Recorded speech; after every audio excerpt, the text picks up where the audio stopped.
হ্যাঁ, শুরু করে দাও। শুরু করব? জি। আহ দর্শক মন্ডলী আসসালামু আলাইকুম। আমাদের আজকের স্বাস্থ্য উন্নয়ন ফোরামের পক্ষ থেকে আমরা যেই ওয়েবিনার আয়োজন করেছি, এখানে আমরা কথা বলবো হচ্ছে গিয়ে আপনার আ ভ্যাকসিনের যে নতুন ডেভেলপমেন্ট হয়েছে সেগুলো করে। তো আজকে এই ভ্যাকসিন বিষয়ে আলাপ করার জন্য আমাদের সাথে অতিথি হিসেবে আছেন প্রফেসর রেজওয়ান ওয়াহিদ। আ রেজওয়ান ভাই হচ্ছেন আপনার আমেরিকাতে আমি উনাকে পরে বলব উনার সম্পর্কে কিছু বলার জন্য। কিন্তু জাস্ট দর্শক মন্ডলীকে জানানোর জন্য বলছি যে এতদিন আমরা যে সমস্ত ভ্যাকসিন নিয়ে আলোচনা করেছি, ভ্যাকসিন কথা শুনেছি, সেগুলি আমরা শুনেছি আ আ এক্সপার্ট মানুষের কাছ থেকে। কিন্তু তাদের মধ্যে কতজন সরাসরি ভ্যাকসিন রিসার্চ এর সাথে জড়িত ছিল আমার জানা নাই। কিন্তু রেজওয়ান ওয়াহিদ ভাই আপনার আমেরিকাতে ভ্যাকসিন রিসার্চ এর সাথে সরাসরি জড়িত। সেজন্য আমরা ভাবছি যে এই ভ্যাকসিনের বিশেষ করে আপনার সায়েন্টিফিক আপডেট যেটা, সেটা উনার কাছ থেকে আমরা সবচাইতে ভালো এবং অথেন্টিক তথ্যটা জানতে পারব। তো রেজান ভাই আসসালামু আলাইকুম। আ ধন্যবাদ আমাদের সাথে আজকে সময় দেওয়ার জন্য। আমি জানি আমেরিকাতে এখন অনেক সকাল। না, তো খুব আমি বেশি। আপনাকে শুরু করার আগে আপনি আপনার নিজের কথা আমাদেরকে একটু বলেন। তাইলে যাতে মানুষ জানতে পারে যে আপনার ব্যাকগ্রাউন্ডটা কি? আ আ আরমান এবং দর্শক মণ্ডলী সবাইকে অসংখ্য ধন্যবাদ এবং থ্যাংকস যে আমাকে এই আলোচনায় অংশগ্রহণ করার সুযোগ দিয়েছো। খুব আমার খুব ভালো লাগছে এবং আমি আশা করি যে আমরা একটা মোটামুটি আলোচনার মাধ্যমে ভ্যাকসিনের টেকনোলজিক্যাল দিকগুলো আলোচনা করতে পারবো। আর নিজের সম্বন্ধে বলি, আমি university of Maryland school of মেডিসিনে একজন বেসিক রিসার্চার হিসাবে সেন্টার ফর ভ্যাকসিন ডেভেলপমেন্ট বলে আমাদের যে একটা অ্যাফিলিয়েটেড অর্গানাইজেশন আছে, সেখানে আমি অ্যাসোসিয়েট প্রফেসর। তো আমার মূল কাজ কোর ইমিউনোলজিক্যাল টেস্ট গুলো করা, ইমিউনোলজি নিয়ে কাজ করা, এবং মোস্ট অফ দ্য টাইম আমি যে কাজগুলো করি সেগুলো বিভিন্ন রকম ভ্যাকসিন যেগুলো আছে, ক্যান্ডিডেট ভ্যাকসিন, কোভিড না, অন্যান্য যে কোনো ভ্যাকসিন আছে, যেমন টাইফয়েডের এগেনস্টে ভ্যাকসিন, নতুন ভ্যাকসিন, অথবা ম্যালেরিয়া ভ্যাকসিনের ট্রায়াল, অথবা এবোলা ভ্যাকসিন, এগুলোর ট্রায়ালের সাথে জড়িত থাকি ল্যাবরেটরি পার্টটাতে। এবং সেজন্য আমি অন্যান্য যেটা হচ্ছে যে সবার সাথে আমার এখানে একটা গ্রুপ হিসাবে কাজ করি। সেন্টার ফর ভ্যাকসিন ডেভেলপমেন্ট আমি নই, এখানকার বাকি আমার গ্রুপের অনেক সদস্যই এখন ক্লিনিক্যাল যারা আছেন, তারা দুটো খুব লার্জ ভ্যাকসিন ট্রায়ালের সাথে ইনভলভ। আমি তাদের কাছে সবসময় খবর পাই। একটা হচ্ছে মডার্নার ফেজ 3 ট্রায়ালের একটা পার্ট আমাদের এখানে হচ্ছে, এগুলো সাধারণত মাল্টি সেন্টার হয়, তো আমরা একটা সেন্টার। এবং নোভাভ্যাক্সের যেটা প্রস্তুতি চলছে, তাতে আমার মনে হয় যে সেখানেও আমাদের একটা পার্ট আছে। সুতরাং আমি আমার ক্ষুদ্র জ্ঞানের মাধ্যমে আজকে জি, যদি যেটুকু জি, আলোচনা করার, আমি আশা করি অনেক উপকৃত হবেন। আমি জি। এবং ধন্যবাদ ওয়াহিদ ভাই। আ আ তো আমি স্বাস্থ্য ব্যবস্থা উন্নয়ন ফোরামের পক্ষ থেকে আবার আপনাকে ধন্যবাদ জানাই এবং আমার একটু ব্যাকগ্রাউন্ড আমি দর্শকদের জানাতে চাই। সেটা হচ্ছে গিয়ে যে আমিও আপনার বেসিক্যালি ডাক্তার, কিন্তু আমি এখন ফুল টাইম রিসার্চার হিসেবে কাজ করতেছি ধরেন গত ১০ বছর থেকে। আর আমার কাজও অ্যান্টিবডি নিয়ে। তো এই অ্যান্টিবডি ইঞ্জিনিয়ারিং এর উপরে আমি পোস্ট ডক্টরাল ফেলোশিপ করছিলাম কেমব্রিজ থেকে বেশ কিছু আগে। তো এই অ্যান্টিবডি ইঞ্জিনিয়ারিং, এই অ্যান্টিবডি সংক্রান্ত জিনিসগুলি আমার কাছে আপনার পড়তে এবং আলোচনা করতে ভালো লাগে। এবং সেইটা থেকেই হচ্ছে গিয়ে ভ্যাকসিনের উপরে আমার যে একটা পার্সোনাল ইন্টারেস্ট আছে, এবং আপনি জানলে আরো খুশি হবেন ওয়াহিদ ভাই, যে আয়ারল্যান্ডে আমার একটা ভ্যাকসিনের ওয়েবসাইট আছে। এই ভ্যাকসিনের ওয়েবসাইটটা আমি বানাইছিলাম আজ থেকে ৫-৬ বছর আগে, ৬ বছর আগে। এই ওয়েবসাইটটার কাজ হচ্ছে গিয়ে আয়ারল্যান্ডের সাধারণ মানুষ, বিশেষ করে মায়েদের ভ্যাকসিন সম্পর্কে জানানো। কারণ আপনি জানেন যে আপনার উন্নত দেশে আপনার এরকম ভ্যাকসিন বিরোধী অনেক আপনার অর্গানাইজেশন আছে। এনিওয়ে, সেটা আমাদের আজকে আমরা আপনার কাছে যেটা জানতে চাইবো যে আপনার অনেক এ ভ্যাকসিন নিয়ে অনেক কনফিউশন সৃষ্টি হইছে। কারণ আপনি জানেন যে ৮ টা ভ্যাকসিন হইতেছে গিয়ে ফেজ 3 ট্রায়াল এর মধ্যে গেছে। এই একেকটা ভ্যাকসিন একেক রকম ভাবে বানানো হইছে। কোনটা এই দেশে ট্রায়াল হইতেছে, কোনটা ওই দেশে ট্রায়াল হইতেছে। আপনি জানেন যে চাইনিজরা বাংলাদেশে তাদের ভ্যাকসিন ট্রায়াল করবে। এইটার সাথে অন্যটার পার্থক্য কি? বাংলাদেশে এটা কেন করা উচিত বা না করা উচিত কেন? এইগুলি নিয়া আমরা আজকে আপনার সাথে আলোচনা করব। এবং আমার কাজ হইতেছে যে আপনার সায়েন্টিফিক ইনফরমেশন গুলিকে আমিই বলি আর আপনিই বলেন, ওইটাকে সিম্পলিফাই কইরা সাধারণ মানুষ যাতে একটা টেক হোম মেসেজ আপনার কথা থেকে পায়, সেই জিনিসটা তুলে ধরা। তো আপনার কাছে আমার ১ম প্রশ্ন হচ্ছে গিয়ে যে এই যেই ভ্যাকসিন গুলি আপনার 3rd ক্লিনিক্যাল ফেজ এ ট্রায়াল চলতেছে, তো আপনি নিজে জানেন যে এগুলি একেকটা একেক রকম ভাবে বানানো হয়েছে। যেমন একটা mRNA ভ্যাকসিন, একটা ভেক্টর বেসড ভ্যাকসিন, একটা অ্যাটেনুয়েটেড কিল ভ্যাকসিন। তো এগুলি নিয়ে আমাদের একটু কিছু বলেন যাতে আমরা বুঝতে পারি যে এগুলির মধ্যে পার্থক্যটা কি? Thank you. আসলে ভ্যাকসিন জিনিসটা কি সেটা যদি প্রথমেই আমরা একটু প্রাক আলোচনা করি, যে ভ্যাকসিন হচ্ছে এমন একটা জিনিস অথবা প্রোডাক্ট যেটা যদি আমি নেই, নেওয়ার পরে আমার একটা স্পেসিফিক রোগের বিরুদ্ধে আমার রোগ প্রতিরোধ ক্ষমতা হবে। এখন রোগ প্রতিরোধ ক্ষমতাটা কিভাবে হয় সেটা আমরা জানবার চেষ্টা করেছি। সেটা একটা ব্যাপার। তো আজকে আমরা সবাই জানি যে এটা অ্যান্টিবডি মিডিয়েটেড। অর্থাৎ আমি একটা ভ্যাকসিন প্রোডাক্ট নিলে আমার অ্যান্টিবডি তৈরি হবে এবং অ্যান্টিবডিটা তৈরি হতে হবে একটা স্পেসিফিক জায়গাতে যেটা ভ্যাকসিনকে মেরে ফেলবে অথবা প্রতিহত করবে। তো সেদিক থেকে চিন্তা করলে করোনা ভাইরাসের জন্য আমরা অথবা যে কোনো ভ্যাকসিনের জন্য আমরা ফার্স্ট একটা টার্গেট বলি, যেটা যেটা আমরা মনে করি যে ব্যাকটেরিয়া অথবা ভাইরাসের ওই জায়গাটা খুব নাজুক ব্যাকটেরিয়ার জন্য অথবা ভাইরাসের জন্য, এবং ওই জায়গাটা ব্যবহার করেই সে রোগ বিস্তার করছে। তো সেটাকে যদি আমি ব্লক করে দিতে পারি অথবা সেটাকে যদি আমি নিস্তেজ করে দিতে পারি ভ্যাকসিনটাকে, মানে ভাইরাসটাকে একটা অ্যান্টিবডির মাধ্যমে, তাহলে সেটা আর রোগ প্রতিরোধ আমাকে আর রোগ করতে পারবে না।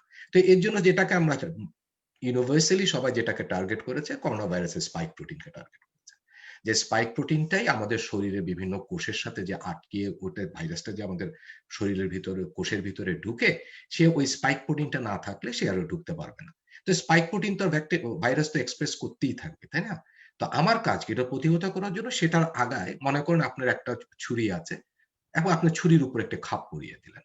সুতরাং ছুরিটি আর কার্যকর রইল না, ধার রইল না, যেটা ছুরির খাপ। তো অ্যান্টিবডিকে একটা খাপ হিসাবে চিন্তা করেন যে এটা স্পাইক প্রোটিনটা একটা ছুরি যেটা দিয়ে ভাইরাসটা আমাদেরকে আহত করছে অথবা নিহত করছে, যেটার মাধ্যমে সে কাজ করছে, সেটার উপরে একটা খাপ পরিয়ে দাও যাতে সে সেটা নিয়ে কাজ করতে পারে না, অথবা হাত বেঁধে দেওয়ার মতো।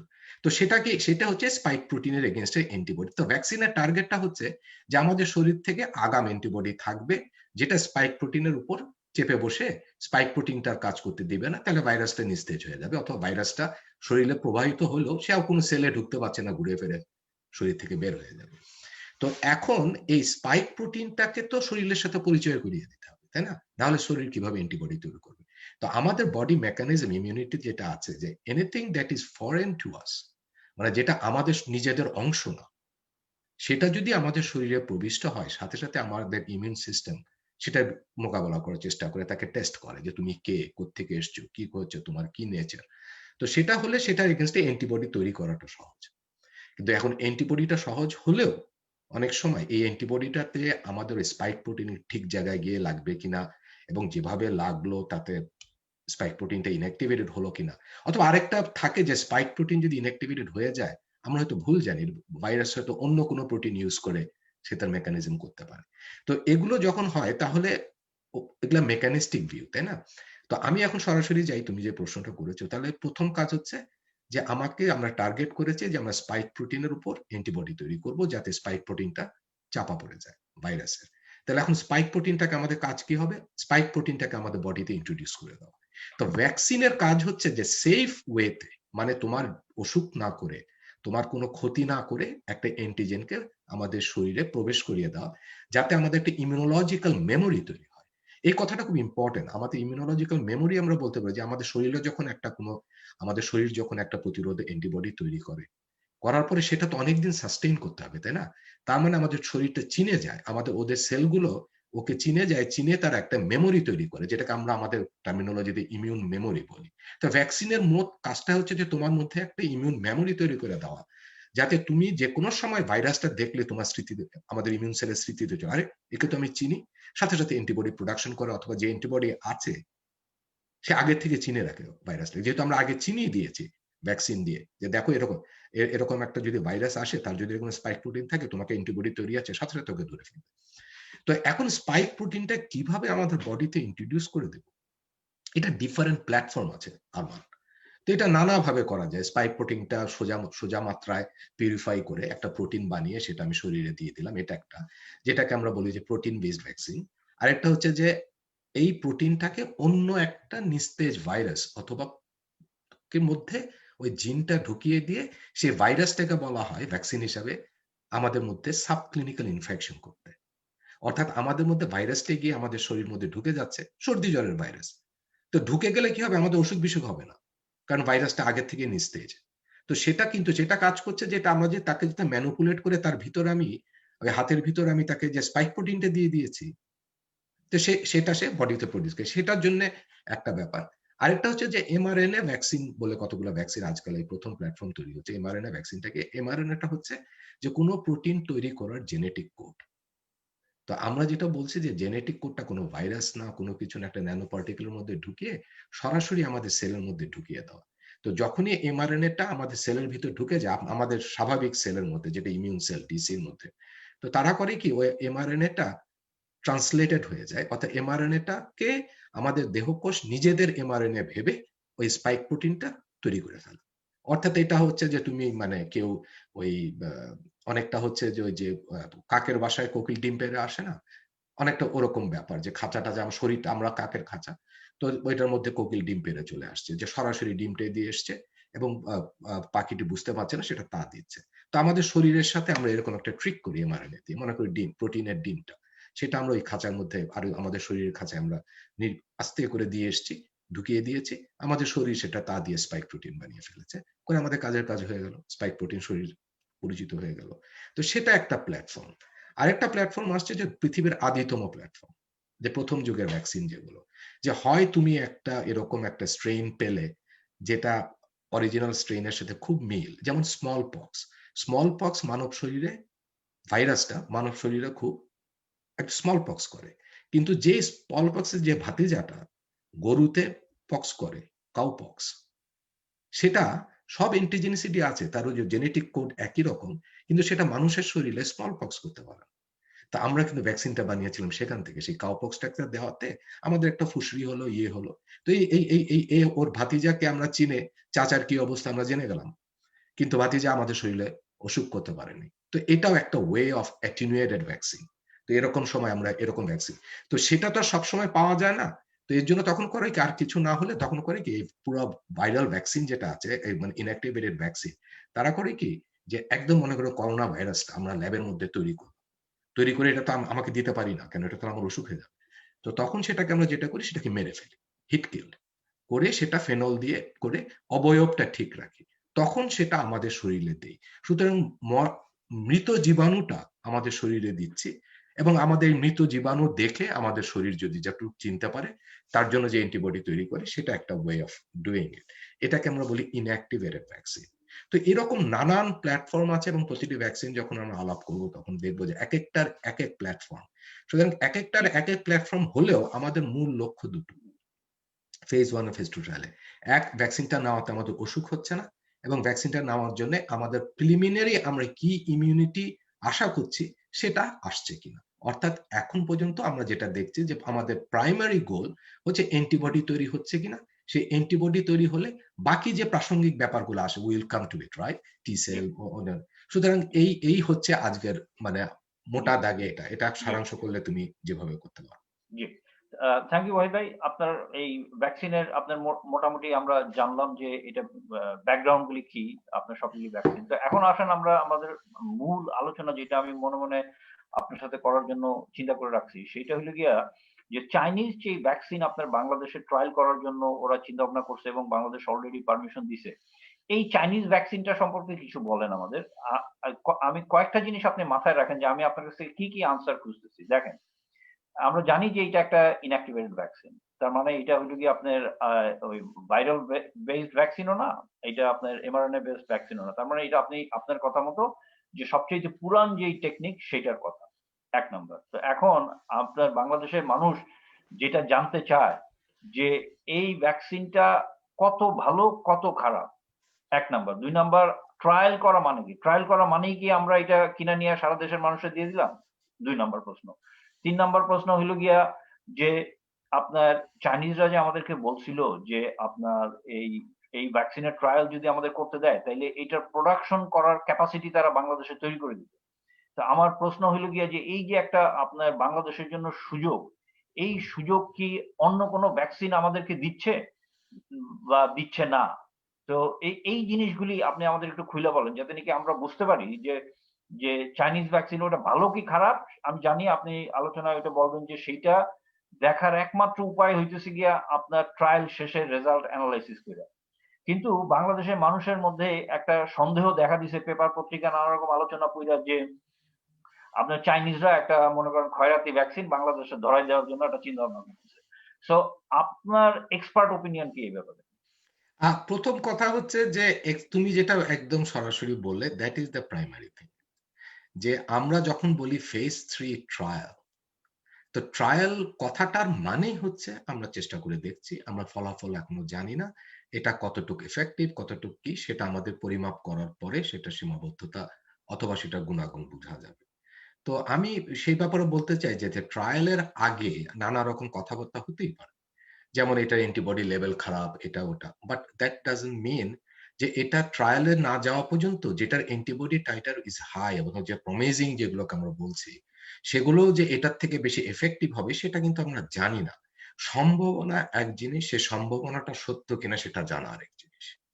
ট্রায়ালের মাধ্যমে আমরা জানতে চাই যে সম্ভাবনা যেটা আছে সেটা আসলে সত্য কিনা। যেমন আমি বলি যে আমার বাচ্চা-কাচ্চা যখন আমার সম্ভাবনাময় রেজাল্ট করে ম্যাট্রিক ইন্টারমিডিয়েটে, আমরা ধরে নিতে পারি এই আমার বাচ্চাটা ম্যাট্রিক ইন্টারমিডিয়েট এত ভালো করেছে, সে নিশ্চয়ই ইউনিভার্সিটিতে খুবই ভালো করবে। কারণ যারা ইউনিভার্সিটিতে ভালো করে সম্ভাবনা খুব বেশি। কিন্তু ইউনিভার্সিটিতে না যেয়ে ইউনিভার্সিটি শেষ করার পর্যন্ত you never know. Because that's a different world, তাই না? তো সেখানে গিয়ে হয়তো দেখা গেল যে সবচাইতে ভালো কাজ করেছে, পড়াশোনা করেছে জিপিএ 7, 8, 9, 10 নাকি জিপিএ 5 এর উপরে হয় না, সরি। তো সেটাও করেছে, তার থেকে হয়তো একটা মিডিওকার ছেলে, because he has the potential that was needed to exactly master the subject, সে ভালো করে গিয়েছে। মোদ্দা কথা হচ্ছে যে ট্রায়ালের ফলাফল না জানা পর্যন্ত আমরা সম্ভাবনার কথা হাজার হাজার বলতে পারি, কিন্তু ট্রায়ালের result is the final decision. সুতরাং ট্রায়ালে যদি এই ভ্যাকসিন কার্যকরী না হয়, কে নেবে? চায়নাও তো বলছে না যে আপনাকে বলেছো যে you break it you pay for it, এমন তো কোনো আইন নাই যে আমি আপনার দোকানের জিনিস ভেঙে ফেললে যেমন আপনি you have to pay, whether you wanted to buy it or not, that doesn't matter. No, এরকম কোনো কন্ট্রাক্ট আমার নেই। সাইন্টিফিক্যালি আমি জানি না যে whether a government will approve a vaccine, even Chinese people will approve that vaccine for themselves. আর ২ নম্বর কথা হচ্ছে যে আজকালকার এই যে আরমান, আমাদের সমস্যাটা হচ্ছে যে ভ্যাকসিনের নাম ভ্যাকসিন, কিন্তু আমরা বলছি Chinese vaccine, Russian vaccine, Oxford vaccine, Indian vaccine, American vaccine. কথাগুলোর মধ্যে হয়তো টেকনিক্যালি কোনো ভুল নেই, কিন্তু আমার মনে হয় আমাদের এই ব্র্যান্ডিংটা যে চাইনিজ ভ্যাকসিন, ইন্ডিয়ান ভ্যাকসিন, এগুলোর একটা সাইকোলজিক্যাল ইফেক্ট আছে। যে যখন আপনাকে বলা হয় বিলাতি ভ্যাকসিন আর চাইনিজ ভ্যাকসিন, আমরা মনে করি চাইনিজ ভ্যাকসিনটা মোটামুটি ভাবে চাইনিজ স্টাইলে হবে।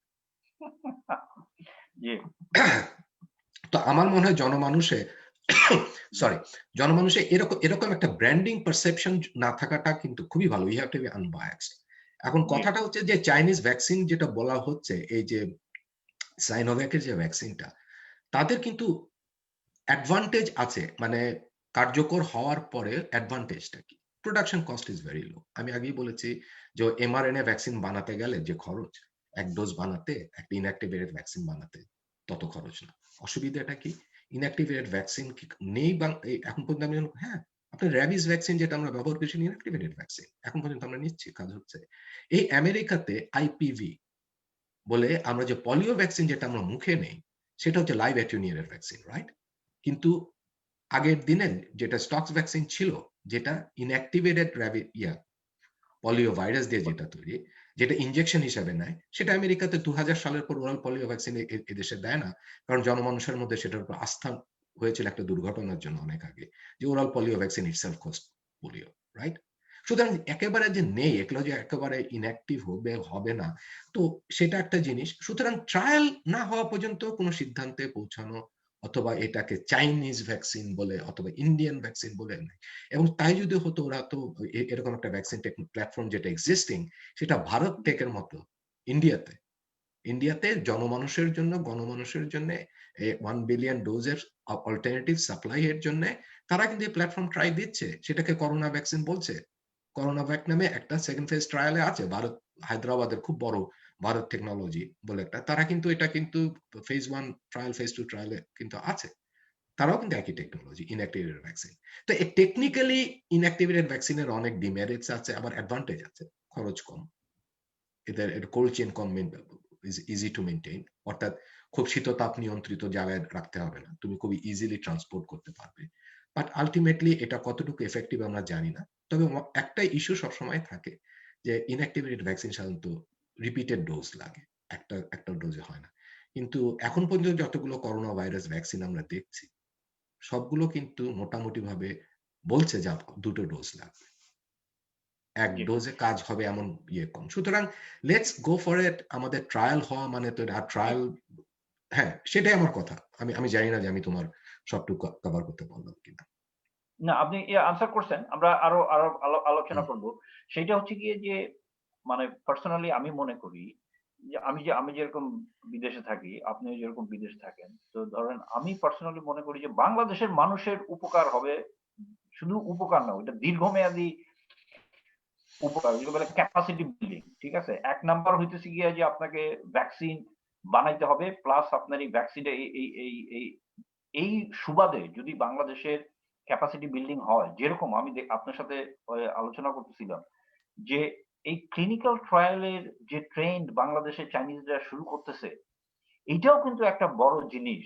যে আপনি দেখেন এই ১৭-১৮ কোটি দেশের মানুষে আপনার হাজার, হাজার মেডিকেল কলেজ, আপনার বড়, বড় ইনস্টিটিউশন, এই যে এগুলো যে আছে আমাদের জ্ঞানী-গুণী ডাক্তার সাহেব, এই আন্তর্জাতিক লেভেলে এদের কারোই ট্রায়াল তো দূরের কথা, ওদের কোন কথাই কেউ বিশ্বাস করবে না। ঠিক আছে?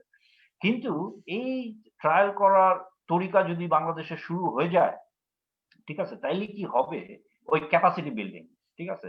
যে আপনার আ এ অন্যান্য ওষুধ যেরকম আপনার বায়োলজিক্যাল জিনিসের যে বাংলাদেশের যে ট্রায়াল করার একটা উজ্জ্বল সম্ভাবনা, মানে সায়েন্টিফিক্যালি স্পিকিং ১ নাম্বার। ২ নাম্বার হইতেছে গিয়ে ভ্যাকসিন বাংলাদেশে প্রডিউস করার যে উজ্জ্বল সম্ভাবনা। এই জিনিসগুলিও মানুষকে মাথায় রাখতে হবে। মানে এর মানে এই না যে আপনি একটা উড়াধুরা ভ্যাকসিন বাংলাদেশে চালাই দিলেন। It's not that. কিন্তু কথা হচ্ছে গিয়ে যে আপনাকে জিনিসটাকে সুযোগ দিতে হবে।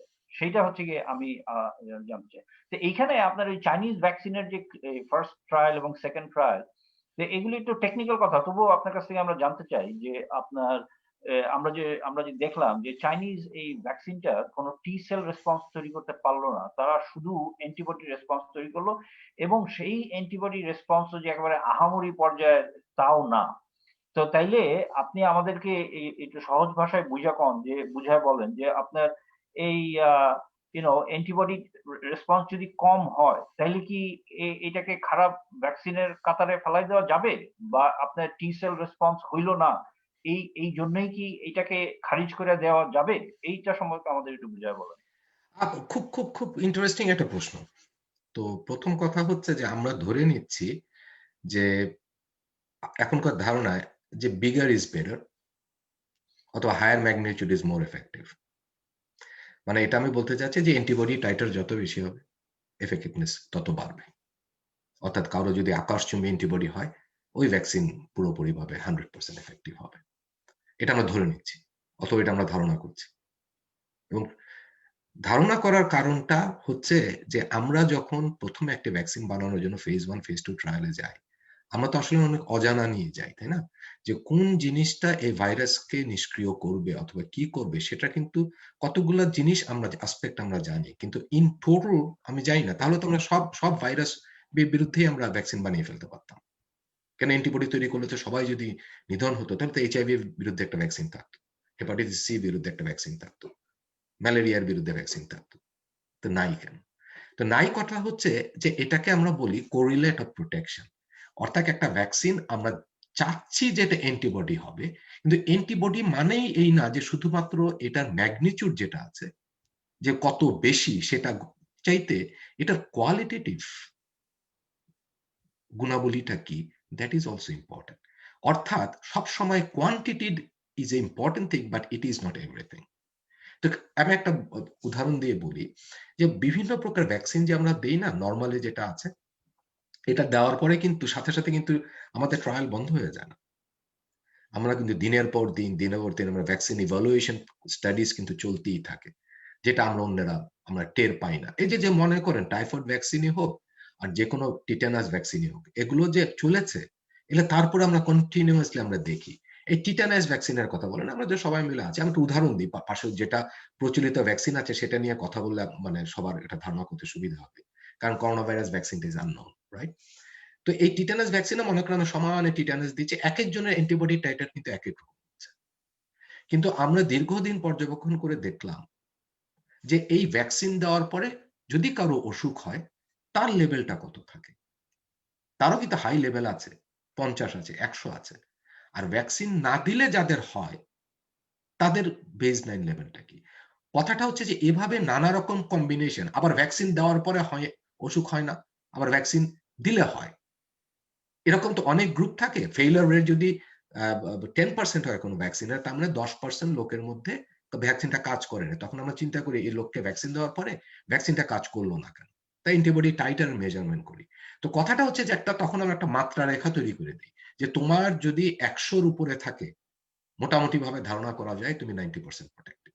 কিন্তু তোমার টাইটার যদি ১০০ র নিচে থাকে ভ্যাকসিন নেওয়ার পরেও, তাহলে তোমাকে আবার ভ্যাকসিন নিতে হবে অথবা তোমাকে ২-৩ টা ডোজ দিতে হবে।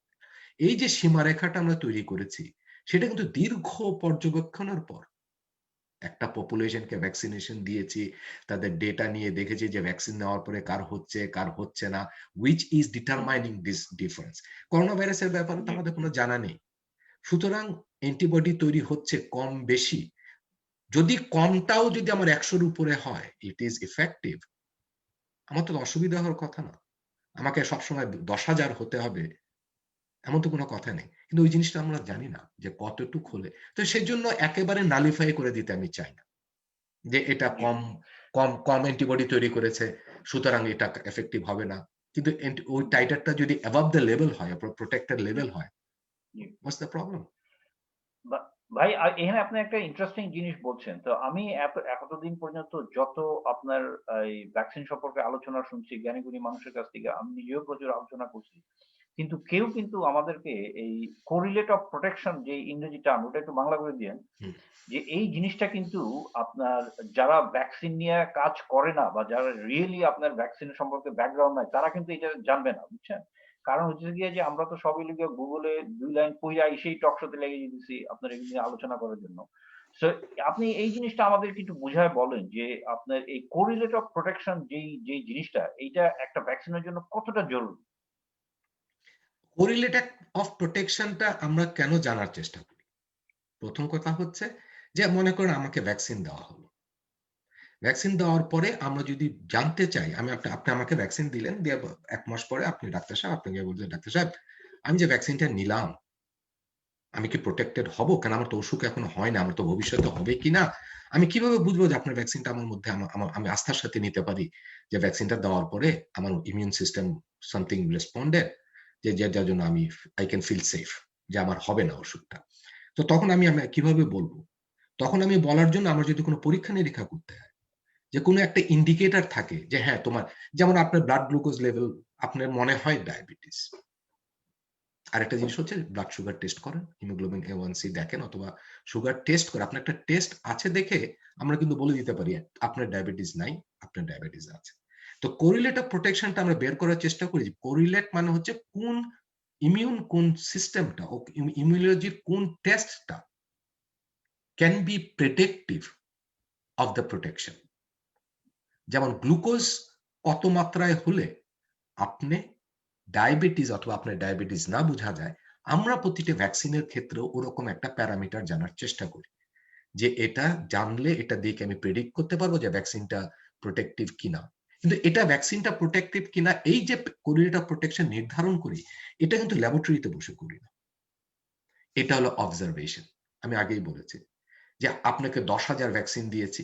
১০,০০০ লোকের মধ্যে আমি অবজার্ভ করেছি ১ বছর, ২ বছর, ৩ বছর। অবজার্ভ করে ভ্যাকসিন নেওয়া যে সমস্ত লোকের কোটি কয়েক লোকের যদি কোনো অসুখ হয়ে থাকে, তার ব্লাড স্যাম্পল কালেক্ট করেছি। যারা ভ্যাকসিন নেননি, তাদের ব্লাড স্যাম্পল কালেক্ট করে দেখেছি তাদের কেন ভ্যাকসিন না নেওয়া অবস্থায় কার হচ্ছে, কার হচ্ছে না। করে আমরা একটা জিনিস দেখার চেষ্টা করি যে কোন উপাদানটা মাপলে আমরা মোটামুটিভাবে প্রেডিক্ট করতে পারি যে লোকগুলা হ্যাজ সাফিসিয়েন্ট ইমিউনিটি, এবং সেটাই হলো একেক ভ্যাকসিনের ক্ষেত্রে একেক রকম। তো সেটা সবসময় কিন্তু এলাইজা অ্যান্টিবডি মেপে সেটা কিন্তু নির্ধারণ করা যায় না। যে আমি আগে বললাম যে সবসময় ম্যাগনিচিউডটা ইজ নট এভরিথিং। তখন আমরা ফাংশনালিটির মধ্যে যাই যে ক্ষুদ্রাণু আর কিছু টেস্ট আছে কিনা। তো সেগুলো করে আমরা জানার চেষ্টা করি। তো সেরকম একটা জিনিস চেষ্টা করি। আবার কোরিলেট অফ প্রোটেকশন যদি আমি জেনে যাই, তাহলে আমি আবার মাত্রাটা জানার চেষ্টা করি। যে মনে করেন আপনি এক্স এর বিরুদ্ধে আপনি দিয়েছেন ভাইরাস, বিরুদ্ধে আপনি ভ্যাকসিন দিয়েছেন, সেখানে অ্যান্টিবডি এগেইনস্ট এক্স হয়। আমি আগেই বলেছি, তাহলে সীমারেখাটা কত? কতটুকু আমাকে মিনিমাম হতে হবে? সেটাও আমরা নির্ধারণ করে দেই। তো এগুলো কিন্তু দীর্ঘ পরিধি। এখন সবসময় এই কোরিলেটিভ প্রোটেকশন আমরা জানতে পারি না। তবে কিছু, কিছু জায়গায় আমরা জানতে পারি যে আপনি যদি অ্যান্টিবডি টাইটার এতর উপরে হয় তাহলে আপনি প্রোটেক্টেড থাকবেন। কিন্তু ঠিক ওই অ্যান্টিবডিটাই আপনাকে প্রোটেকশন করছে কি করছে না, ওগুলা মেকানিস্টিক্যাল জিনিসগুলো আমাদের আননোন থেকে গেল। If it is A predictor যে আপনার ইমিউনিটি আছে কিনা, তাহলে we are happy with it. যে আমি তাহলে আপনি ভ্যাকসিন নিয়েছেন ৩ বছর পর আমাকে বলল কেউ, "স্যার আমি তো ভ্যাকসিন নিয়েছি ডাক্তার সাহেব, কিন্তু এখন ভ্যাকসিনটা এখন পর্যন্ত কাজ করতেছে কিনা? আমি আমি আমি আমি স্টিল সেফ কিনা?" তখন আপনি হয়তো টেস্ট করে বলে দিতে পারেন। অনেক সময় সেজন্য অ্যান্টিবডি টাইটার যখন হয় এটা আমরা করি। সো মোটামুটিভাবে এগুলোই কোরিলেট অফ প্রোটেকশন আমরা ধারণা করি। ভাইরাসকে বুঝে, তার প্যাথোজেনিসিটি বুঝে যে এটা দিয়ে এটা হতে পারে এবং সেটা আমরা আন্দাজ করি এবং ট্রায়াল এর মাধ্যমে যখন নতুন ভ্যাকসিন বানাই আমাকে তো একটা টার্গেট করতে হবে যে আমি কিভাবে ভ্যাকসিনটা বানাবো। সুতরাং that helps me in targeting মানে ডেভেলপিং এ ভ্যাকসিন। কিন্তু at the end of the day একটা ভ্যাকসিন দেওয়ার পরে আপনাকে কেন প্রোটেকশন হচ্ছে সেটা দীর্ঘমেয়াদী একটা গবেষণা পর্যবেক্ষণ সেগুলো করে আমরা বের করি। সুতরাং এখন আমরা কিন্তু জানি না what is the correlate of protection against corona virus. আমরা আন্দাজ করে নিচ্ছি। সম্ভাবনা হচ্ছে অ্যান্টিবডি দিয়ে। সম্ভাবনা হচ্ছে যে টি সেল থাকতে হবে। সেটা পরে আসি, তাই না? সেই সম্ভাবনার উপর ভিত্তি করে because what we can do আমরা বেস্ট এডুকেটেড গেস করতে পারি, তাই না? আপনি যখন একটা হাইপোথিসিস তৈরি করেন, কি করলে কি হবে? আপনি যখন সমাধান খুঁজছেন, খুব ঠান্ডা মাথায় চিন্তা করে দেখেন। দেখি আমরা যে কোনটা করলে হওয়ার সম্ভাবনা সবচাইতে বেশি আমরা সেটা করি। করে হয়তো দেখলাম যে না এটা হচ্ছে না। Trial and error. আমি এটা ভেবেছিলাম এটা দিয়ে তো হচ্ছে না। আমরা তো অনেক তাহলে তো আমরা আমাদের ভাবনায় যদি কাজ করতো আমাদের এইচআইভি এগেইনস্ট ভাইরাস ভ্যাকসিন থাকতো। আমাদের সার্বিক ভাবনায় যদি কার্যকর হতো ম্যালেরিয়া এগেইনস্ট ভাইরাস থাকতো। ডেঙ্গির এগেইনস্টে থাকতো। নাই কেন? আমরা কিন্তু তার মানে কি আমরা ভুল চিন্তা করেছি? আমরা ভুল চিন্তা করিনি। আমরা যেটা চিন্তা করেছি it happens to be not so accurate. সেখান থেকে নেক্সট স্টেপে যেতে হয়। আমরা যারা তুমি আমি যারা বিজ্ঞানের সাথে আছি যে failure is the pillar of success, এটা ভানুর যুগ না। এটা আমাদের জন্য ইটস আওয়ার লাইফ। আমরা একটা ফেল জিনিস বাস্কেটে ফেলে দেই না। আমরা সেটা থেকে দেখি ওয়াই উই ফেইলড। সেটা পর্যবেক্ষণ করে নেক্সট স্টেপে যাই। কিন্তু এখন করোনা ভাইরাসের যে প্যান্ডেমিক এটাতে মনে হচ্ছে যে উই হ্যাভ সবাই আমাদের বলছে যে এটা ইটস রিয়েলিটি। সবাই আমাকে ওয়ান শট অপরচুনিটি দিতে চাচ্ছে। আপনি ৩ মাসের মধ্যে ভ্যাকসিন দিবেন, ভ্যাকসিন কাজ করবে, আমরা স্বাভাবিক জীবনে ফেরত যেতে পারবো।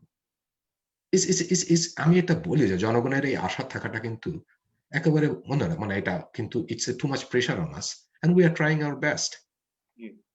কিন্তু ট্রায়াল না দিলে বোঝা যাবে না। জি, ওয়াহিদ ভাই আপনার ধন্যবাদ। আপনি জিনিসটা আমাদের কাছে ক্লিয়ার করছেন। তো এখন আপনার মনে করেন যে যেই জিনিসটা আপনি টাচ করলেন ওইটা বাংলাদেশে না, ওইটা সারা পৃথিবীর মানুষের মনের প্রশ্ন যে ভাই আলোচনা তো বহুত শুনলাম, আপনারা তো ফেসবুক গরম করে ফেলাইলেন এগুলি। কিন্তু ভ্যাকসিনটা আসবে কবে? এই প্রশ্ন যদি আপনারা কেউ করে আপনি কি আনসার দিবেন? এটা তো আমাকে সেটাই এই প্রশ্নটা তো আজকে না। জি, এটা তো আমি যখন একজন আমার সাথে কথা বলল জানুয়ারি মার্চ মাসে, জি, সেখান থেকে তো এই প্রশ্নটা তো সব এটা তো নতুন প্রশ্ন না, এটা চিরন্তন প্রশ্ন হয়ে গেছে। জি, আসবে কবে? জি। আমি গণক হলে বলে দিতে পারতাম। আচ্ছা। আমি গণক না। I am sorry G. Unfortunately আমি গণক না। আমি জ্যোতিষী না। আ যে আমি গ্রহ নক্ষত্র চাঁদ তারা দেখে বলে দিতে পারবো যে এইখানে ওয়াহিদ ভাই আমার প্রশ্নটা আমি একটু মডিফাই করতে চাই। মানে ধরেন ভ্যাকসিন আসলো, আমেরিকায় পাইলো, লন্ডনে পাইলো, ওইটাতে আমি ইন্টারেস্টেড না। আমি জানতে চাই যে বাংলাদেশে আমার মা, আমার ভাই-বোন যারা বাংলাদেশে আছে তারা কবে পাবে? আমি তো এখানে ভ্যাকসিন পেয়ে যাবো খুব শিগগিরই। আমি জানি সেপ্টেম্বর, অক্টোবর বা নভেম্বরের মধ্যে এই আয়ারল্যান্ডে আপনারা আমেরিকায় পেয়ে যাবেন। কিন্তু বাংলাদেশে আমি এই প্রশ্নটা কেন আপনাকে করছি আপনি বুঝেন।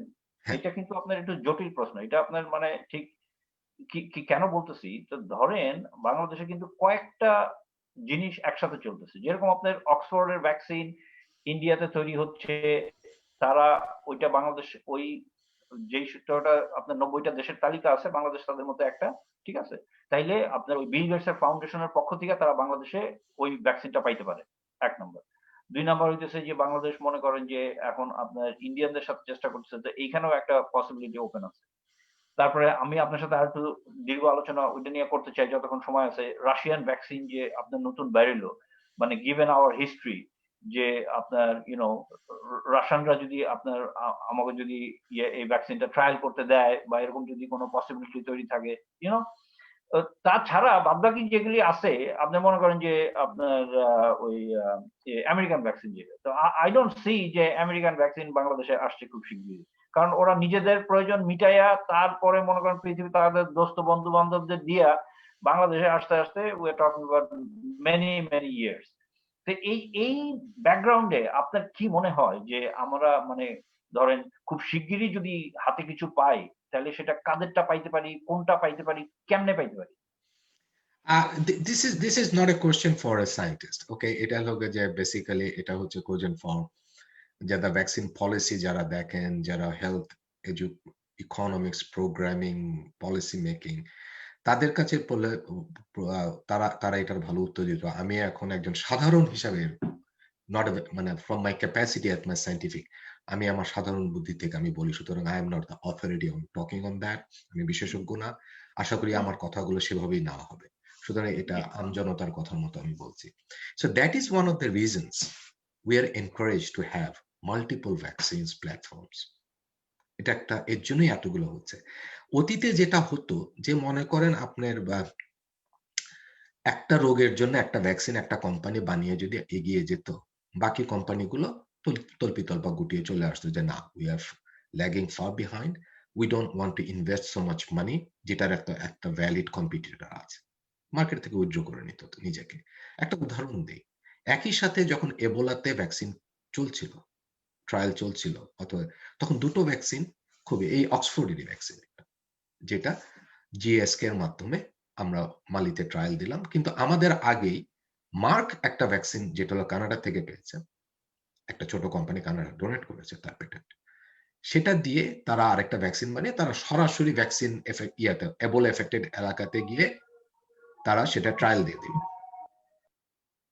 তো যখন মার্ক ভ্যাকসিনটা তৈরি করে ফেললো এবং তারা এগিয়ে গেল, জিএসকে সেটা নিয়ে তাদের ভ্যাকসিন স্ট্রেনটা নিয়ে আর ইন্টারেস্টেড না হয়ে সেটা শেলফে তুলে দিয়ে একটা সেভিং ভ্যাকসিন বলে একটা কনসোর্টিয়াম আছে, সেভিং ভ্যাকসিন, তাদেরকে দিয়ে দিই, এটা এখন শেলফে পড়ে আছে। তো আমি যেটা বুঝাতে চাচ্ছি যে একটা হচ্ছে মার্কেট, যে এবোলার market is not that much of a big, সুতরাং একটা কোম্পানি থেকে আরেকটা কোম্পানি উইথড্র করেছে, এখন এবোলার ভ্যাকসিন আমি চেলে একটা মনোপলি হয়ে গিয়েছে। কিন্তু করোনা ভাইরাসের ভ্যাকসিনের যদি আমাদের ডিফারেন্ট প্ল্যাটফর্মে যে 9টা ভ্যাকসিন 8টা ভ্যাকসিন ফেজ 3 ট্রায়ালে যাচ্ছে, there is a good side about it. মনে করেন এর মধ্যে 4টা ভ্যাকসিনের একটা হচ্ছে 50% এফেক্টিভ আর একটা হচ্ছে 70% এফেক্টিভ, বল পার্কের মধ্যে আছে, তাহলে why we have to wait to get the best American vaccine? যদি ইফ ইট ইজ, এটা যদি একই রকম এফিকেসি যদি ভুটানি চাইনিজ ভ্যাকসিনের হয়, অসুবিধাটা কি? এই যে একটা ব্র্যান্ডিং প্রবলেম আমাদের, সেটা থেকে বেরিয়ে আসতে হবে। আমাদের একদম সরাসরি দেখতে হবে কোন ভ্যাকসিন কিভাবে কার্যকর হচ্ছে, তাদের এফিকেসিটা কত। মনে রাখতে হবে সাধারণত মার্কেটে কোনো ভ্যাকসিন নামে না নর্মাল টাইমে যদি if it is at least 70 to 80% effective in a normal situation. FD বলে দিয়েছে তোমরা যদি আমাকে দেখাতে পারো 50% effective, will give you temporary urgent use licence. তো 50% থ্রেশহোল্ড যদি কেউ ক্রস করতে পারে, আমরা তাদেরকে ফেলে দেওয়া আমাদের দেশের জন্য ঠিক না। আমাদের একেবারে ঠিক মানে মার্সিডিজ গাড়ি না হলে চলবে না। আমি আমার জীবনে প্রথম গাড়ি কিনেছি একটা টয়োটা, ছোট্ট একটা গাড়ি। I was so happy with it because that I could afford এবং that served my purpose. তো এটাতে ইনসাল্টেড হওয়ার কিছু নেই যে আমরা গরিব বলে আমরা অক্সফোর্ড পেলাম না, আমাদেরকে চাইনিজ নিয়ে ভালো থাকতে হলো, আমাদেরকে রাশিয়ান নিয়ে ভালো থাকতে হলো। No, we have to get out of it. আমরা খালি গুণগত মানটা দেখবো, এটা ব্র্যান্ডিংটা দেখবো। আপনি বাংলাদেশে ট্রায়াল দেওয়ার পরে এই চায়না থেকে যে ভ্যাকসিনটা এসছে, সাইনোভ্যাকের vaccine, if it proves that it can cover up 60% protection, that's a good source for us. Wahid ভাই, আমি আপনার এখানে আরেকটা প্রশ্ন করতে চাই, বুঝছেন? এটা আপনার এই যে ভ্যাকসিন যে ট্রায়াল হচ্ছে কোনো দেশে, ঠিক আছে? আমি জানি যে আমরা আমরা যে ভ্যাকসিন আমরা অন্য যে সমস্ত ভ্যাকসিন ইউজ করি ওর তো কোনোটাই বাংলাদেশে ট্রায়াল হয় নাই। তো কাজেই এই প্রশ্নটা মনে হয় আপনার অতটা আপনার যুক্তিযুক্ত কিনা আমি জানি না। তবুও জানতে চাইতেছি যে একটা ভ্যাকসিন যদি বাংলাদেশের জনগোষ্ঠীর উপরে ট্রাই করা হয়, তাইলে আপনার সাধারণ সেন্সে মনে হয় না যে আমরা ওইটার ইনফরমেশনটা আমাদের জন্য বেশি জেনুইন হবে then a vaccine Exactly. Which has been. আচ্ছা। Exactly, that is the point. আচ্ছা আমি কেন এবোলার ভ্যাকসিন বানিয়ে আমি সাথে সাথে এবোলার ভ্যাকসিনটা নিয়ে আমি আফ্রিকা চলে গেলাম? আমি ম্যালেরিয়ার ভ্যাকসিন কি ইউরোপে ট্রায়াল দিয়ে লাভ আছে? এইচআইভি ভ্যাকসিন যদি আমি দাও যেখানে কোনো এইচআইভি নেই, সেখানে তুমি কোনো নেই। সুতরাং আমরা সবাই জানি যে একটা ভ্যাকসিনের আমাদের বডি ইমিউনিটি যেটা আছে, it varies depending our sex, our independent, our race, আমরা কিভাবে বড় হচ্ছি, আমরা কি খাচ্ছি, আমাদের কো ইনফেকশন কত হয়। দেয়ার আর সো মেনি ফ্যাক্টরস যে এটা একটা ইউরোপিয়ানের সাথে বাংলাদেশের মানুষের basic baseline body immune system is different for different reason, environmental reason, genetic reason. আমি একাধারে বড় হচ্ছি, আমি আমার ইউরোপ থেকে আমি এখান থেকে গেলে আমি আমার দুদিন পরে আমার মাইক্রোবায়োটা যেটা চেঞ্জ হয়ে গিয়েছে, ঠিক আছে? আমি গেলে আমি আমি কখনো এখন আর চটপটি খেতে পছন্দ, মানে খুব ভয়ে খাই, যদিও খাওয়ার খুব ইচ্ছা। So why is that? So environment makes a difference. তো আমি যদি আমার দেশের ভ্যাকসিনের যে কার্যকারিতা সেটা যদি আমি জানতে পারি যে আমার পপুলেশনের উপর কতটুকু, জি হোয়াট, মানে এর থেকে ভালো আর কি হতে পারে? So this is number one. জি আরেকটা উদাহরণ দিই, জি সেটা হচ্ছে যে এই যে রোটা ভাইরাসের ভ্যাকসিন যেটা আছে, দুটা খুব কার্যকর। তো যখন আমেরিকান পপুলেশনের উপর দেওয়া হলো, এফিকেসি ওয়াজ অ্যারাউন্ড 79 to 80%, অথবা আমি আমি নাম্বার কোট করছি না, সামথিং লাইক দ্যাট। সেটা যখন বাংলাদেশে আইসিডিডিবি যখন ট্রায়াল দিল যে এটা ভাইরাসদের এটা এটা কতটুকু প্রোটেক্টিভ অবজার্ভ করলো এবং ভিয়েতনামে দিল, প্রত্যেকটা নাম্বার কিন্তু ডিফারেন্ট। বাংলাদেশের নাম্বার ইউরোপের থেকে কম, ভিয়েতনামের থেকে একাংশে কম, আরেকাংশে বেশি। অর্থাৎ ভিয়েতনামের থেকে ডায়রিয়া কমাতে পারেনি, আমি যদি সঠিক হই, আমি সরি, কিন্তু আনুমানিকভাবে কিন্তু ভ্যাকসিনটা সিভিয়ার ডিজিজ প্রিভেন্টেড মোর এফেক্টিভলি দেন ভিয়েতনাম। এর মধ্যে অনেক কাজ আছে, কারণ আছে যে আমাদের দেশে হয়তো সিরিয়াস ডিজিজের ইনসিডেন্স বেশি। তো এই যে ভ্যারিয়েশন গুলো, সেগুলোর উপরে প্রমাণিত যে একটা ভ্যাকসিন এক এক ডোজ লাগতে পারে এক এক জাতির উপর, এক একজনের উপর এক এক রকম ইমিউন সিস্টেম হতে পারে, একেবারে 100% ওলট পালট হয় না, কিন্তু এই যে ফাইন অ্যাডজাস্টমেন্ট গুলা সেগুলো দরকার হয়। আমার হয়তো ডোজ বেশি লাগতে পারে অথবা আমার ডোজ কম লাগতে পারে। তো এগুলো যদি জানার একমাত্র উপায় হচ্ছে আরমান, আমরা যদি we if we are lucky enough to try it in our country. এই প্রসঙ্গে আরেকটা কথা বলি আরমান, আমি হয়তো তোমার সময় নিয়ে নিচ্ছি। আমাদের একটা ধারণা আছে যে ক্লিনিক্যাল ট্রায়াল মানে আমাদের জনগণকে গিনিপিগ হিসেবে ব্যবহার করতে হয়। এইরকম একটা বাজে কথা যারা বলেন তারা মূর্খ এবং জনবিরোধী। কোন ক্লিনিক্যাল ট্রায়াল বাংলাদেশে হয় না, আইসিডিডিআরবি করতে পারবে না আজকের যুগে। আপনি যদি প্রাগৈতিহাসিক যুগে থাকেন, সেখানে আমেরিকাতেও অনেক কাণ্ড কারখানা হয়েছে, আই নো দ্যাট। তো আজকে যেভাবে একটা ট্রায়াল মনিটর করা হয়, উইড মানে তার কোনো ধারণা নেই how we monitor it, the safety and everything. Number two, it is always voluntary. আপনি একটা ট্রায়ালে অংশগ্রহণ করবেন কি করবেন না, কোনো বাধ্যকতা নেই। কারো মাথায় বন্দুক ধরে পুলিশ অ্যারেস্ট করে এনে বলে না যে তোমাকে ট্রায়াল দিতে হবে, সে চোর হোক, সে ভালো মানুষ হোক। No, it is totally voluntary.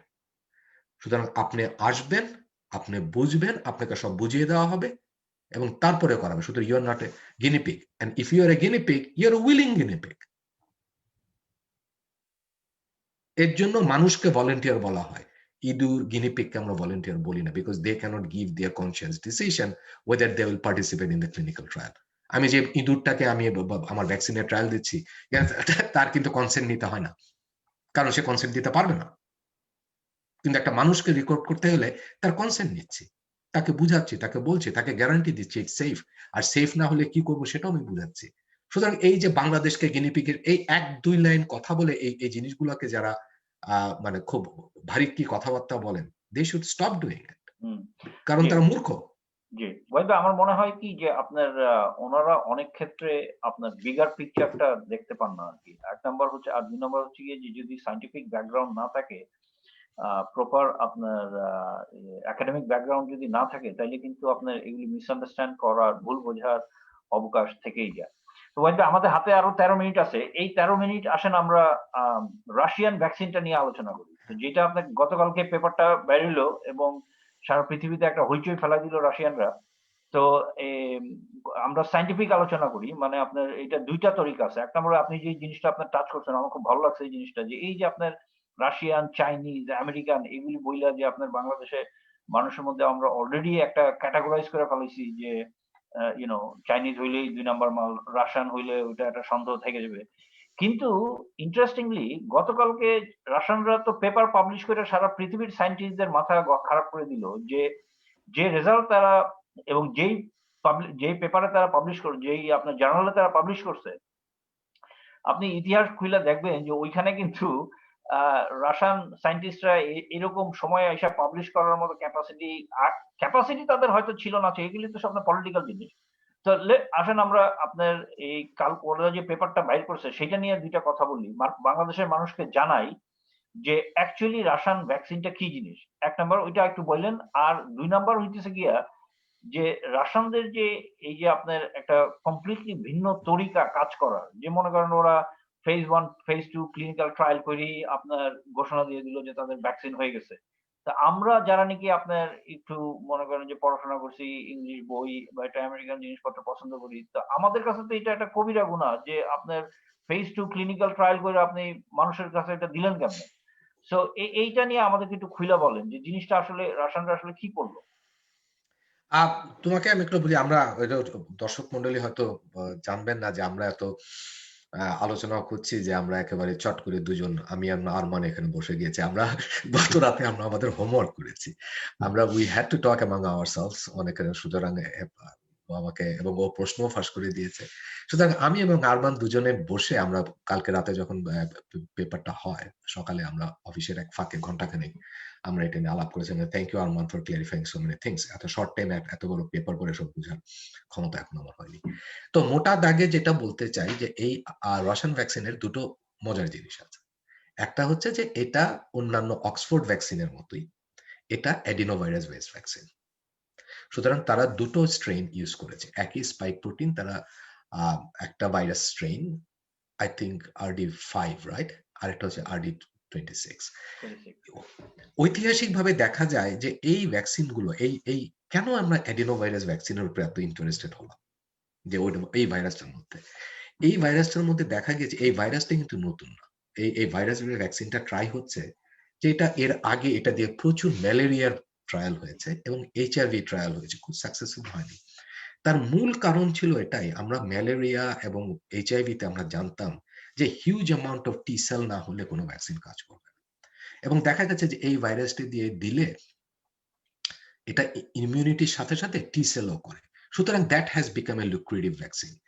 Russian vaccine যেটা করেছে, তার প্রাইম যেটা করেছে ২টো ডোজ ২ ভেহিকল ইউজ করেছে। এটা একটা কারণ আছে, অত বিস্তারিত যাব না। অনেক সময় এই যে আমরা যে ভেক্টর গুলো ব্যবহার করা হয় আমাদের সেফটির স্বার্থে, তাই না? যে আমরা এমন তো ভ্যাকসিন তৈরি করি যেটা আমাদেরকে ভেক্টর ইউজ করে যেটা আমাদেরকে ক্ষতি করতে পারবে না, তার মানে সেই ভ্যাকসিন স্ট্রেইনটার এগেইনস্টে আমাদের নিজেদের ইমিউনিটি আছে, ওটাতে এটা আমাদেরকে অসুখ করতে পারবে না। তো সামটাইমস এই যে আমাদের যে একটা protection against the vaccine strain, এটা আমাদের অনেক সময় একটা ঝামেলা হয়ে যায় যে আপনি ভ্যাকসিনটা দিলেন, দেওয়ার সাথে সাথে বডি এটাকে নিস্তেজ করে ফেলো, এই ভাইরাসকে আমি চিনি। তার তো আর বডি তো আর খেয়াল করছে না যে ওর মধ্যে স্পাইক আছে, থাকো ভাই স্পাইক আছে, স্পাইক প্রোটিন আছে, এটাকে মেরো না। ও তো ওকে অ্যাডিনোভাইরাস হিসেবে ট্রিট করে। So this are the things. Number 2 হচ্ছে যে তারা এর জন্য প্রাইম বুস্ট করেছে যে একটা না হলে আরেকটা কাজ করবে, এই আশায় তারা RD5 এবং 26 দুইটাই স্ট্রেন ইউজ করেছে এক ভ্যাকসিনের ভিতরে। একটা প্রথমে দিবে, RD5 প্রথমে দিবে, RD26 পরে দিবে, যাতে একটা আরেকটাকে নিউট্রালাইজ করতে না পারে।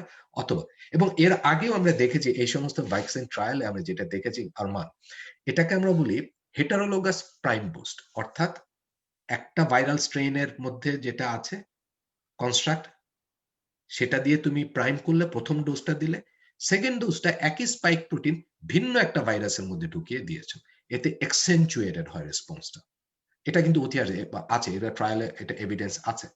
MVA ভ্যাকসিন বলে একটা কথা আছে, আমরা এবলা আমাদের GSK ভ্যাকসিনটা যেটা করছিলাম সেটা ফার্স্টে শিম্পাঞ্জি ভ্যাকসিন দিয়ে MVA ভ্যাকসিন দিয়ে বুস্ট আপ করা, এবং অক্সফোর্ডের কিন্তু প্ল্যান আছে এটা। এই স্ট্র্যাটেজিটা আসার কিন্তু অক্সফোর্ড কিন্তু এটা কিন্তু এখন পর্যন্ত প্রকাশ্যে আসে না, but they have a plan যে যদি আমাদের বুস্টিংটা MVA দিয়ে করতে হয় আমরা করবো কিনা। রাশিয়ানরা তার মানে নতুন কোনো টেকনোলজি আবিষ্কার করেনি, ওরা কোনো সিউডো সায়েন্স ব্যবহার করেনি, ওরা প্রচলিত সায়েন্সের মাধ্যমে এই ভ্যাকসিন স্ট্রেনটা তৈরি করেছে। এবং তাদের ইউনিকনেস হচ্ছে যে for the first time they have tried যে এটা লাইফোলাইজ করা যায় কিনা, করলে ভ্যাকসিন এফিকেসি থাকে কিনা। এখন লাইফোলাইসেন জিনিসটা হচ্ছে যে ভ্যাকসিন, আপনি যে ভাইরাসটা দুভাবে আপনাকে সাপ্লাই করা যায়। একটা হচ্ছে যে একটা সলিউশনের মাধ্যমে, ওখানে ভ্যাকসিনটা জীবিত থাকে, কিন্তু সেটার কোল্ড চেন অর্থাৎ সেটার temperature maintenance is difficult. Already যেতে এটা আপনি সলিউশন বানিয়ে ফেলেছেন। আর লাইফোলাইজ জিনিসটা হচ্ছে যেটা পাউডার ফর্মে থাকে। তো পাউডার ফর্মে থাকলে আপনার গ্রামে যদি দিতে চান, আপনি পাউডারটা নিয়ে যাবেন, নিয়ে ওই যে অন্যান্য ওষুধ আমরা দেখেন এমপিসিলিন আমরা যে সিরিঞ্জের মধ্যে ভরে তৈরি করে তারপরে দেওয়া হয়। কারণ কি, এমপিসিলিন যেভাবে থাকে অথবা ইনজেকশন থাকে লাইফোলাইজড ফর্মে, এটা প্রিজার্ভেশন এটা ভালো থাকে, শেলফ লাইফ ভালো থাকে, এবং খুব বেশি টেম্পারেচার ভেরিয়েশন হলে এটা খুব একটা ক্ষতি হয় না। সুতরাং they have tried that. So আমার তো মনে হয় they are trying it not only for themselves. এই যে লাইফোলাইজড ফর্মটা, তো তাদের তৃতীয় বিশ্ব আমি বলা এখন ঠিক না, অন্যান্য যাদের একটু অর্থনৈতিক ক্ষমতা একটু কম, তাদের জন্য রাশিয়া এই ভ্যাকসিনটা তৈরি করে দেওয়া যায় কিনা সেটা চেষ্টা করেছে। সো ফার তাদের ডেটা কিন্তু খুব ভালো ইমিউনোজেনিসিটি দেখিয়েছে। এখন তোমার দ্বিতীয় প্রশ্ন করি যে এই ফেজ 1 ফেজ 2 ট্রায়াল করে তারা এই কতজন 200-300 মানুষের উপরে দিয়েই তারা ইউজ করেছে। ইমার্জেন্সি ইউজ যেটা করেছে এটা এক এক দেশের পলিসির ব্যাপার। রাশিয়া করেছে দেখে আমার করতে হবে এমন কোনো কথা নেই। তারা ইমার্জেন্সি ইউজ দের পারমিশন দিয়েছে, তারা আর্মি এবং বাকিদের দিচ্ছে। দ্যাট ইজ দেয়ার পার্ট, আমার ধারণা is a kind of phase 3 trial. এটা নিজের দায়িত্বে না, এবং তাদেরকে অবজার্ভ করছে যে ভ্যাকসিন নেওয়ার পর তার কি হচ্ছে, তাকে দিয়ে তাদেরকে ছেড়ে দিচ্ছে না। Those who are taking the vaccine voluntarily knowing all the facts, তাদেরকে কিন্তু তারা অবজার্ভ করছে তাদের এফিকেসি, এবং তারপরে তারা স্টেজ ফেজ 3 তারা ট্রায়াল করবে, বিভিন্ন দেশে হয়তো করবে। তো আমি মনে করি যে it is a good news যে আমাদের আরেকটা হলো, কিন্তু সর্বশেষ কথা হলো এটাই, ফেজ 3 ট্রায়ালে until and unless we know the efficacy of a vaccine, এটা অক্সফোর্ডই হোক, রাশিয়া হোক, ইন্ডিয়া হোক, চায়না হোক, আমাদের আসলে ওইভাবে দেশের নাম দিয়ে এটা বিচার না করে গুণগত মান দিয়ে বিচার করেন যে how much effective it is. জি। তো ভাই এইখানে আপনার একটা ইন্টারেস্টিং প্রশ্ন এসে যায় যে সারা পৃথিবীতেই আপনার এখন কিন্তু ফেজ 3 ক্লিনিক্যাল ট্রায়াল করার জন্য জায়গা কিন্তু কমে আসতেছে। বুঝছেন? মনে করেন যে আপনার ইনফেকশন রেটের কথা বলেন, আর এক্স্যাক্টলি, এটা নাম্বারটার একটু কথা এটা বলেন। বুঝিয়ে বলো তো আরমান, এটা তুমি আমার থেকে ভালো বুঝবে। ইটস এ ভেরি ভ্যালিড না পয়েন্ট, এটা থ্যাংক ইউ ফর বিং ইট। ইয়া না এটা হচ্ছে গিয়ে যে আপনার এটা খুব সিম্পল লজিক। সেটা হচ্ছে ইয়া গিয়ে যে আপনার সাধারণ মানুষের বোঝার জন্য বলতেছি যে একটা জায়গায় যদি ইনফেক্টেড যদি অনেক না থাকে, তো আপনি মনে করেন ভাইরাস দিয়ে ওয়েট করতেছেন যে ভ্যাকসিনটা দিয়ে ওয়েট করতেছেন যে ওইটা প্রোটেক্ট করে কিনা। তো ওইটা তো বুঝতে পারবেন না। কারণ ওখানে তো এমনি আপনার ইনফেকশন নাই। তো এমন জায়গায় নাকি টেস্ট করতে হয় যে যেখানে আপনার ঘরে, ঘরে ইনফেকশন হইতেছে, তাহলে ওরা বুঝতে পারবে যে ভাইরাসটা দিলে এরা প্রোটেক্টেড হচ্ছে কিনা। তো সেই ক্ষেত্রে একটা ইন্টারেস্টিং জিনিস কি যে আপনার যদিও এটা আমাদের জন্য সুখবর না, কিন্তু বাংলাদেশে কিন্তু এখন পর্যন্ত আপনার ইনফেকশনের রেট কিন্তু কম না। ঠিক আছে? আপনি যদি গ্লোবালি অন্যান্য দেশের সাথে যদি আপনি কম্পেয়ার করেন তাহলে দেখবেন যে তো বাংলাদেশ কিন্তু আপনার এই ক্লিনিক্যাল ট্রায়াল করার জন্য আপনার ব্রাজিলের সাথে বা আপনার অন্যান্য দেশের সাথে সাউথ আফ্রিকার সাথে বাংলাদেশও কিন্তু একটা আপনার ইন্টারেস্টিং ক্যান্ডিডেট। ইন্ডিয়া তো আছেই, ইন্ডিয়া তো আছেই। তো আমার মনে হয় যে আপনার আমি নাকি যদি বাংলাদেশের পলিসি মেকার হইতাম, তাহলে গতকালকে রাশিয়ান পেপারের পরে ওদেরকে ডেকে একটু চা টা খাইতাম, একটা আলাপ আলোচনা করতাম যে ভাই যে তোমরা থিংক অ্যাবাউট আস। কারণ হলো গিয়ে যে আপনার ওই আপনার আমি যেটা চিন্তা করি সেটা হলো গিয়ে যে বাংলাদেশের জন্য কি উপকারী। তো বাংলাদেশের জন্য উপকারী হলো গিয়ে যে কোনো আপনি যেটা টাচ করছেন যে আমাদের পপুলেশনের ট্রায়াল হইছে কিনা। তো সেটা আপনার কোন দেশ বানাইলো I don't want to see that. আমি দেখতে চাই যে আমাদের পার্সোনাল বেনিফিট কি, কি হইতেছে।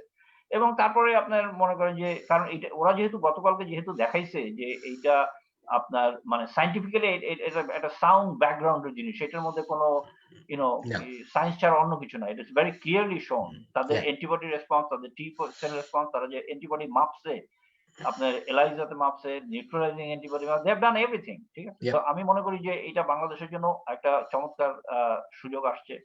তো আপনার এই আমাদের হাতে ওয়াহিদ ভাই আর ৩ মিনিট আছে। তো আপনি আমাদের এই যে সার্বিক আলোচনার উপরে আপনি বাংলাদেশের সাধারণ মানুষরে ভ্যাকসিন নিয়া যদি মনে করেন যে আমার যারা নাকি নন মেডিকেল ছোট ভাই ব্রাদার আছে বা যারা জানতে চায় তাদের সম্পর্কে কিছু একটা বলেন, একটা ওভারভিউ টাইপের একটা কিছু কন যে তারা নাকি আপনার জানতে পারে যে ভ্যাকসিন আপনার যে বাংলাদেশে ট্রায়াল হইলে পার্টিকুলার করোনা ভ্যাকসিন যে আপনার আসলে ট্রায়াল করলে তাহলে কি হইতে পারে? তারপরে সাধারণ মানুষের মনের মধ্যে যে একটা ভয় আছে যে রি-ইনফেকশন হইতেছে। তাইলে কি ভ্যাকসিন দিয়ে লাভ আছে কিছু? তারপরে না, আপনার না, আমি না। Facebook খুললেই দেখি সব মানুষ এখন আলোচনা করছে যে ৩ মাস, ৩ মাস। এই ৩ মাস যে তারা কোথা থেকে পাইলো God knows। তো এই সম্বন্ধে কিছু বলেন। খুব অল্প সময় যেটা আমার বলতে হয়, একদম সরাসরি বলি যে আমরা এটা একটা ঐতিহাসিকভাবে একটা ভ্যাকসিন বানানোর এরকম প্রচেষ্টা, মহাযজ্ঞ এর আগে হয়নি। অর্থনীতি, অর্থায়নই বলেন আর যেই বলেন, সবাই এভরিবডি ইজ কন্ট্রিবিউটিং। এটা একটা বিরাট আশার কথা। এবং এখন পর্যন্ত ৮-৯ টা ভ্যাকসিন যেগুলো প্ল্যাটফর্মে এসেছে সবগুলো যে একই মাত্রায় এফেক্টিভ হবে সেটা আমরা জানি না। তবে আমাদের বোঝা উচিত যে কোন ভ্যাকসিনটা এফেক্টিভ সেটা দিয়ে তার গুণগত মান বিচার করা। ৩ নম্বর কথা হচ্ছে যে আমরা সবাই এই ভ্যাকসিনের আশায় থাকলে আমাদের জনজীবন সাথে, সাথে উন্মুক্ত হয়ে যাচ্ছে। লাইন ধরে ভ্যাকসিন নিলাম। আমরা আমাদের সোশ্যাল ডিসট্যান্সিং অথবা যা করণীয় সেটা করলাম না। That is also not true. Vaccine আসার পরেও আপনার ওই সামাজিক যেটা করা হচ্ছে বিকজ আমরা জানবো না যে ভ্যাকসিনটা এফেক্টিভ কতদিন, কতটুকু। সুতরাং আমাদের সুতরাং ভ্যাকসিনের জন্য আশায় বসে থেকে বাকি সবকিছু চুপচাপ সবকিছু বন্ধ করে দেবো। আমার ভ্যাকসিন আসলে একটা ভ্যাকসিন নেওয়া মাত্রই আমি রাস্তায় আগের মতো নেমে যেতে পারবো, রেস্টুরেন্টে খেতে পারবো না। আমাদের জনজীবন অনেক দিন পর্যন্ত একটু নিয়ন্ত্রিত হতেই হবে এবং এটা ব্যক্তিগত পর্যায়ে রাষ্ট্র সেটা করতে পারবে না। এটা আপনার পার্সোনাল আচরণ। আপনাকে সেটা আমরা পছন্দ করি না। তো তারপরে আমি যেটা বলছি যে আমরা আশা করছি যে আর্লি যদি খুব প্রমিজিং রেজাল্ট হয়, পৃথিবীর অনেক দেশেই ভ্যাকসিনটা হয়তো লাইসেন্সিং করবে অথবা পারমিশন দেবে। এবং সবচেয়ে বড় আশার ব্যাপার হচ্ছে যে অনেকগুলো ভ্যাকসিনের আর্লি প্রোডাকশন শুরু হয়ে গেছে। যেমন অ্যাস্ট্রাজেনেকার ভ্যাকসিনটা সেরাম ইনস্টিটিউট বলছে যে আমরা they have started and they have invested Novavax এর জন্য এত বিলিয়ন বিলিয়ন ডলার দিচ্ছে। যদি কাজ না করে আমরা ডাম্পিং করব। এবং বিশ্ব অনেকে যারা অর্থায়ন করেন তারা বলেছেন ঠিক আছে ডাম্প করলে তোমার যে খরচ সেটা আমরা পুষিয়ে দেব। সুতরাং কিন্তু তুমি তৈরি হয়ে থাকো যে তোমারটা যদি কাজ করে সাথে সাথে যেন ভায়াল দিতে পারি। তো সেটা একটা আসার ব্যাপার। সবচাইতে বড় জিনিসটা আমি যেটা বলি যে সবাই কিন্তু ভ্যাকসিন পাবো না। ইভেন আমেরিকা তো সবাই ভ্যাকসিন পাবে না। সুতরাং আপনি এটা মনে করবেন না যে আমাদের আমেরিকাতে ভ্যাকসিন তৈরি হওয়া মাত্রই সবাই লাইন দিয়ে ভ্যাকসিন পেয়ে যাবে হাতের কাছে। No, limitation of the vaccines যেটা হবে সেটা রেশনালাইজ করা হবে বাই ডিস্ট্রিবিউশন। কারা আগে পাবেন কারা পাবেন না সেটা একটা নীতি নির্ধারকটা করে দিবেন। যে ডাক্তার সাহেবরা যারা ফ্রন্ট লাইনে আছেন, যারা জনগণের একদম ধরাছোঁয়া করে তাদেরকে তারা আগে পাবেন। তারপরে পাবেন হলো যে যারা অসুস্থ আছেন তাদের মধ্যে যদি কাজ করে সেটা। তারপরে যেটা হবে এবং আমার মনে হয় যে নানা ধরনের ভ্যাকসিন থাকার একটা সুবিধা আছে যে আমাদের যে গার্মেন্টস ইন্ডাস্ট্রি বলে ইন্ডাস্ট্রিয়ালাইজেশন যারা আছেন তারা নিজেরাই প্রোগ্রাম নিতে পারবেন যে আমি আমাদের আমাদের শ্রমিকদের উন্নয়নের জন্য আমি অক্সফোর্ড না পেলে আমি আমি অন্য একটি ভ্যাকসিন করে দেব। সুতরাং সব মিলিয়ে আসার কথা আছে কিন্তু এখন পর্যন্ত প্লিজ প্লিজ প্লিজ যেটা করা উচিত সেটা করবেন। সোশ্যাল ডিস্টেন্সিং মেনটেন করবেন, মাস্ক পরবেন। যতটুক প্রতিহত করার ভ্যাকসিন ছাড়া যা যা করলে আপনার রোগ প্রতিরোধ হবে সেটার থেকে বিচ্যুত হবেন না। Thank you. জি। Thank you very much. আপনার রেজওয়ান ওয়াহিদ ভাই, professor Rezwan Wahid I should say, আপনি আমাদের আজকে ১ ঘন্টা যে আপনার সময় দিলেন এবং আমরা একটা ইনফরমাল একটা ক্যাজুয়াল আলোচনার মাধ্যমে মানুষকে জানানোর যে চেষ্টা করলাম, এইটাই হচ্ছে গিয়ে আমাদের স্বাস্থ্য ব্যবস্থা উন্নয়ন ফোরামের মূল লক্ষ্য। যে আমরা বিভিন্ন এক্সপার্ট মানুষের সাথে আলোচনা করি যাতে নাকি বাংলাদেশের পলিসি মেকাররা যদি কেউ দেখে থাকে, সাধারণ মানুষরা যদি কেউ দেখে থাকে, এর থেকে কিছু ইনফরমেশন পেয়ে তারা উপকৃত হয়। তো আমাদের সময় আজকে শেষ। Thank you very much. আমি আজকে সবার কাছ থেকে বিদায় নিচ্ছি। ওয়াহিদ ভাই, আসসালামু আলাইকুম। তো শেষ আসসালাম। করছি এখানে। জি, আসসালামু আলাইকুম সবাইকে। সবাইকে ধন্যবাদ।